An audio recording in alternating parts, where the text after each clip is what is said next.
Woodruff here with another falconry video.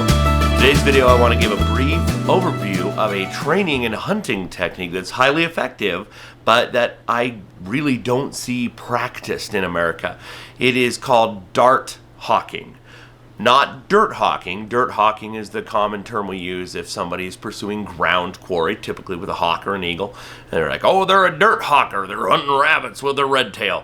Dart hawking is throwing your bird like a dart. Now, when I was a young child learning about falconry back in the 1900s when we didn't have the internet and looking through books, most of the books I could find were old European, especially old British falconry texts. And there's all kinds of techniques, some of which we use today, some of which we don't. And one of them, there would be illustrations or occasionally old black and white photos of somebody holding a bird like a dart. So holding it like this, literally facing this way, and they would throw their bird at prey. Now, it said that this was a technique used with European sparrowhawks, which is a member of the accipiter family. Now, this was a interesting and odd-looking thing to me. It was a little alarming, the idea of holding a bird like that. I thought, how on earth would they put up with that? So a little background is we do see in early historic falconry throughout Asia and throughout the Middle East and throughout Europe the use of dart hawking for accipiters. Now, you have to understand the mindset of an accipiter. Accipiters are incredibly reactive. Their ability to perceive a situation and react quickly is unparalleled in the bird of prey world, in the raptor world. They just snap. This is both good and bad. Compare that to us. We're creative thinkers. So let me give you an example. When I hunt with Cooper's hawks, a lot of times I'll be walking around and there will be a bunch of sparrows out there. Maybe they're feeding or even in a gutter taking a bath. And your hawk, the hawk-eyed fly, might see past the sparrows right in front of it to one that's bouncing and fluttering around 40 feet away. And it ignores the easy catches in front of it and goes after something that is triggering a reaction, a response from that hawk. So the idea, the concept, the philosophy behind dart hawking is to wed together humans' ability to perceive a situation and assess and problem solve with the quick reaction time of accipiters. So let me tell you how this happened with me. I never thought I would dart hawk. I have a Harris hawk that I've flown for years and years and years, and we're even a little more close than the normal Harris hawk bond because she actually one time when we were hunting ducks attacked a muskrat, got her feet bitten up very badly, and so as part of the healing process I would have to soak her feet in Epsom salt water and squeeze out the infection and the pus, and so she was even more used to being handled than other Harris hawks. Well, one day we were out hunting rabbits, and there was this short bush. It was 10 feet wide, 8 feet deep, but shallow. And I looked in and I saw this rabbit. My Harris hawk, Maddie, landed on the ground, and she was on one end, and I could see that rabbit could hear her, could see her through, and that rabbit's like, as soon as she takes one step in the brush, I'm going to shoot out the other side. And something in me just remembered all those British falconry books, hunting like a dart. So I grabbed her, balled her up, and kicked the bush. The rabbit jumped out. I threw her, and she instantly reacted, caught it, and we had the makings of a new type of hunting between the two of us. Now, this worked very well with hunting canal ducks as well. She was not the fastest Harris hawk, and she would, most hawks, when they're at weight and ready and they know what you're doing, they're kind of bouncy and amped up. And, all right, we're going to get something.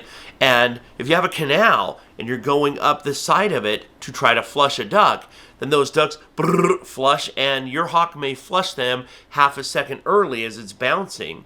And then it starts chasing, and the ducks have a big head start, and they dump in the water again, and the hawk misses. And I thought, I wonder if I could use this dart hawking technique.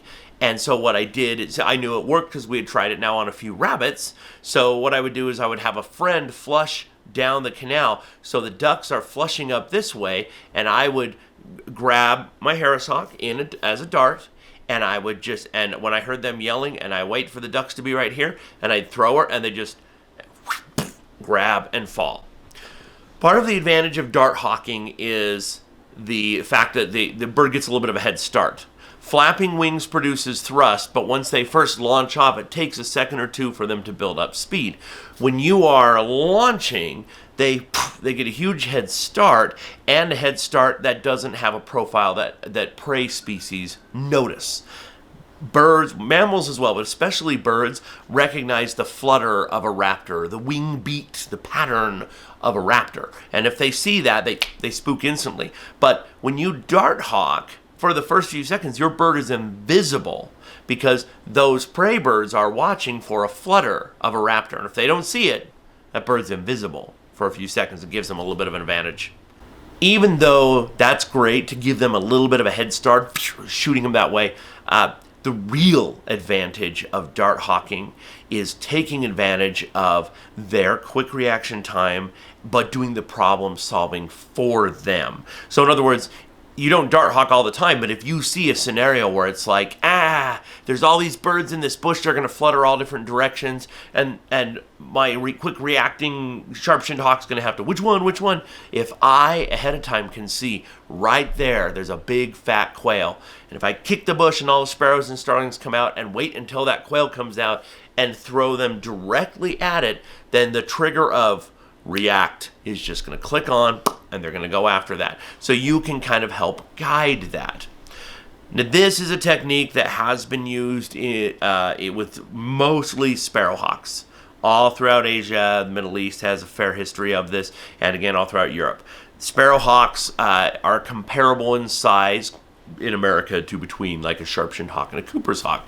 I've used this a little bit with Cooper's hawks, but most extensively with Harris hawks, which are not an accipiter, and with sharp-shinned hawks. Now, the technique, this is important to understand, that the technique to somebody who is not familiar, who doesn't know bird anatomy and who doesn't know falconry, appears alarming. What are you doing? Are you manhandling that bird? But remember, when a bird is first trapped and we're securing them, or same thing, banding stations like the hawk watch runs, okay, we're going to hold a bird carefully, or a vet that properly knows how to hold a bird. You are bundling up the legs pointing down, the wings and the tail, and holding them in a way that keeps them secure, safe, without overheating, without constricting their chest or their breathing. And even though it looks awkward and alarming, it is actually a comparatively calm position for them to be in, this trapping or your medical examination position. So dart hawking is just this position flipped. You're just pointing them the other way. Instead of having them standing out of the top, they're pointing this direction.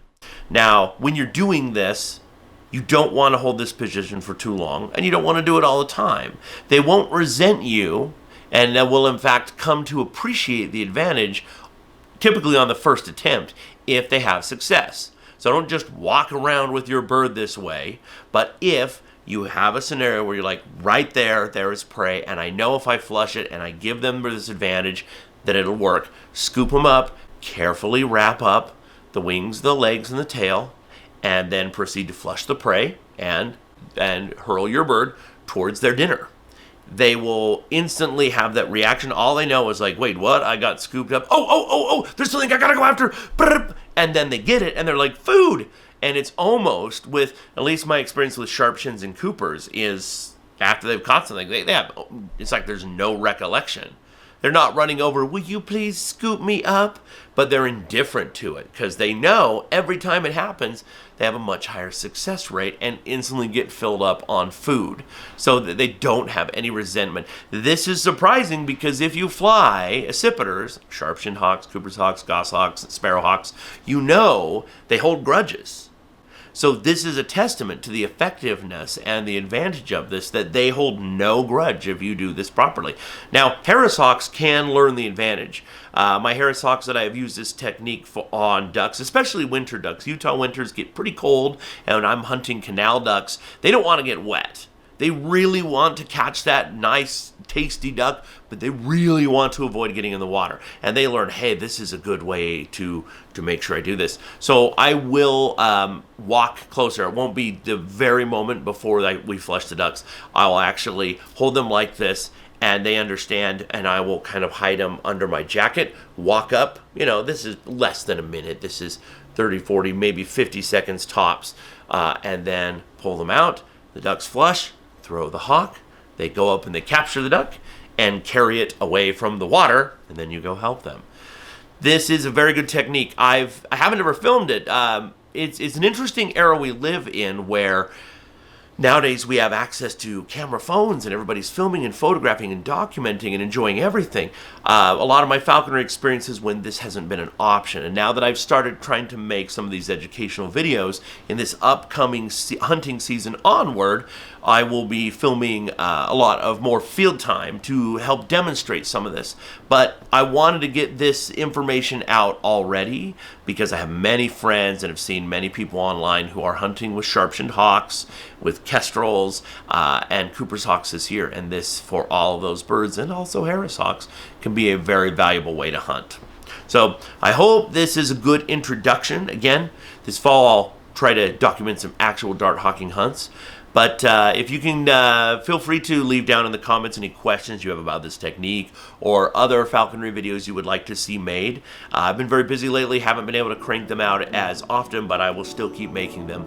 And if you can subscribe to the channel, check out my other videos, and as always, happy hawking.